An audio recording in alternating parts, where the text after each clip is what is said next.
ABP 24 news पर वक्त हो गया है फास्ट से भी फास्ट खबरों का। कोरोना महामारी और पेट्रोलियम पदार्थों की बढ़ती कीमतों को लेकर सोनिया गांधी ने कांग्रेस की अंतरिम बैठक बुलाई, जिसमें उन्होंने सचिवों से कहा ये सुनिश्चित करें कि वैक्सीन की बर्बादी न हो। साथ ही बैठक में बढ़ती महंगाई पर भी जमकर निशाना साधा गया। कांग्रेस महासचिव प्रियंका गांधी वाड्रा ने उत्तर प्रदेश में गेहूं खरीद पर निशाना साधते हुए कहा, उत्तर प्रदेश में गेहूं खरीद की अंतिम तारीख निकल गई है। किसानों के गेहूं की सरकारी खरीद नहीं हो पाई। भारतीय किसान यूनियन के राष्ट्रीय प्रवक्ता राकेश टिकैत ने कहा, पिछले 7 महीनों से हमारा आंदोलन चल रहा है। सरकार को शर्म नहीं आती क्या? कोरोना की तीसरी लहर आती तो भी हम यहीं रहेंगे।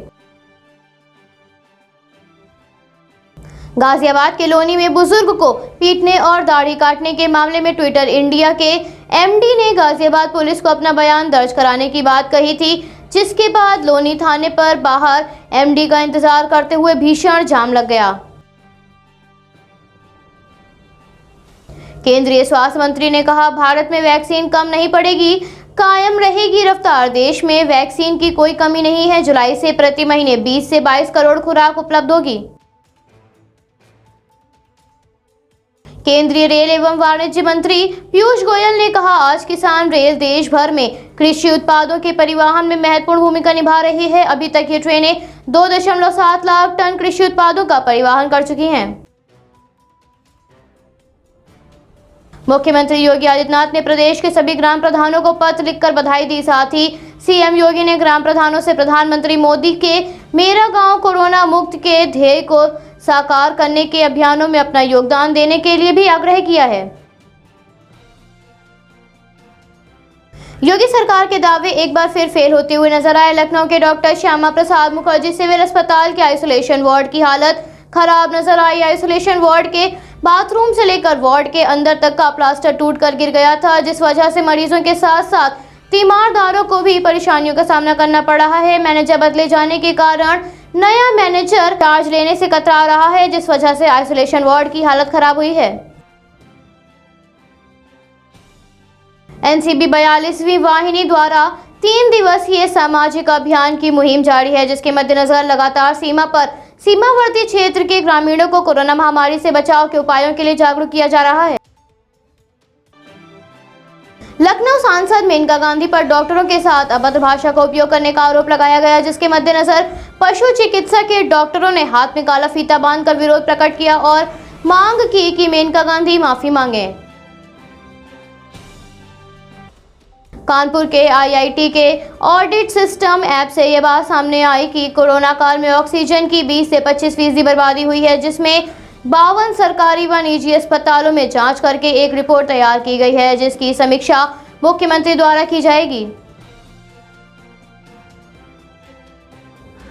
उत्तर प्रदेश में अपर मुख्य सचिव बेसिक शिक्षा ने आदेश जारी करते हुए कहा, बेसिक शिक्षा विभाग में लंबे समय से एक ही जगह पर जमे अफसर और अधिकारियों और कर्मचारियों को हटाया जाएगा। ऐसे में जो 3 साल से ज्यादा एक ही जगह पर जमे हुए हैं, उनका ट्रांसफर किया जाएगा।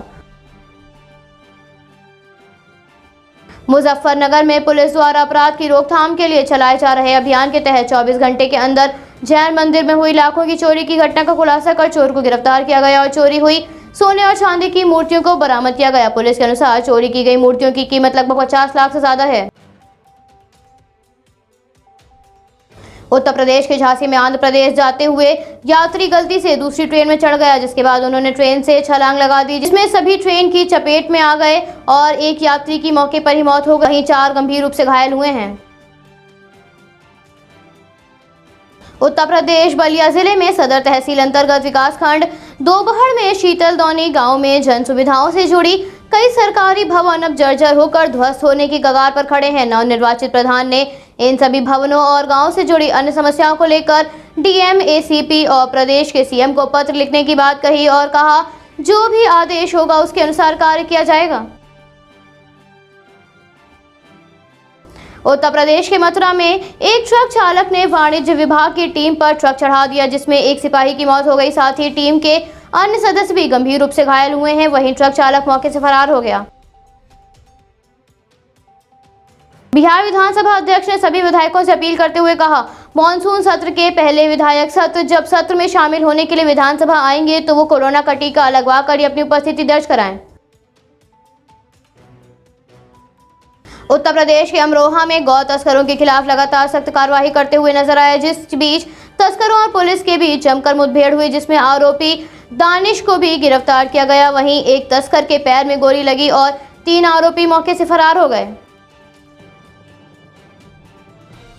कांग्रेस नेता रणदीप सुरजेवाला ने भाजपा सरकार पर निशाना साधते हुए कहा, भाजपा जजपा ने खनन माफिया से मिली भगत कर यमुना की धारा बदली। हाईकोर्ट से अनुरोध है इस घोटाले का संज्ञान लें। कोरोना महामारी के दौरान बढ़ती हुई पैरामेडिकल स्टाफ की जरूरत को मद्देनजर रखते हुए अलीगढ़ मुस्लिम यूनिवर्सिटी फॉरेंसिक और डेटा साइंस के साथ करीब 25 से ज्यादा मेडिकल कोर्स की शुरुआत करने वाला है, जिसकी जानकारी यूनिवर्सिटी ने साझा की। नेशनल सेंटर फॉर सिस्मोलॉजी के अनुसार महाराष्ट्र के पालघर में भूकंप के झटके महसूस किए गए, जिसकी तीव्रता रिक्टर स्केल पर 3.7 मापी गई। कोरोना काल के चलते स्थगित किए गए आईपीएल मैच को पुनः कराने की तैयारियों पर अंतिम फैसला लेने के लिए फ्रेंचाइज के ऑफिशियल्स 6 जुलाई को यूएई पहुंचेंगे। सोना और चांदी की कीमतों में फिलहाल कुछ राहत मिली है, जिसके चलते सोना 46,880 रुपए प्रति 10 ग्राम पर पहुंचा, तो वहीं चांदी 0.76,880 प्रति 10 ग्राम पर पहुंचा, तो वहीं चांदी में भी 0.58% की गिरावट दर्ज की गई। हरे निशान पर खुला शेयर बाजार, वहीं रिलायंस के शेयर में मामूली गिरावट दर्ज की गई। सेंसेक्स में 152 अंकों की उछाल देखी गई, तो वहीं निफ्टी में भी 15,725 की बढ़त दर्ज हुई। माइक्रोसॉफ्ट विंडोज 11 लॉन्च कर रहा है, जिसमें ऐप्स के एक आइकन, एडमिशन, नया start menu, task bar, layout और कई नई चीजों को देखने को मिल सकती हैं। Bureau report, AVP 24 news, Lucknow.